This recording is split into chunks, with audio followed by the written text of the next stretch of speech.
کسب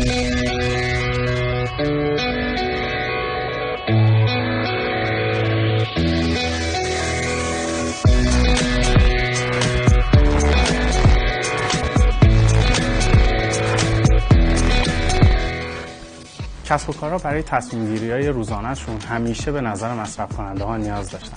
نظر بازار اومده که پلی باشه که این نظرها رو سریعتر به دست کسب و کارها برسونه. نظر بازار بستر آنلاین تحقیقات بازاره و پلیه که نظر مصرف کننده‌ها رو سریعتر به گوش تولید کننده‌ها میرسونه. با نظر بازار تولید کننده‌ها میتونن سریعتر و ارزونتر به نظر مصرف کننده‌ها دست پیدا بکنن.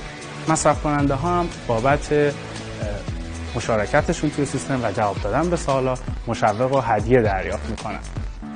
کافیه پاسخگوها اپلیکیشن ما رو نصب کرده باشن و تو تایم‌های آزادشون به سوالایی که ما میپرسیم جواب بدن. کسب و کارها هم میتونن در لحظه داشبورد خودشون رو داشته باشن و اون جوابا رو ببینن و بر اساس اونها تصمیم‌های هوشمندانه تری بگیرن. کسب و کار یه بستر آنلاین تحقیقات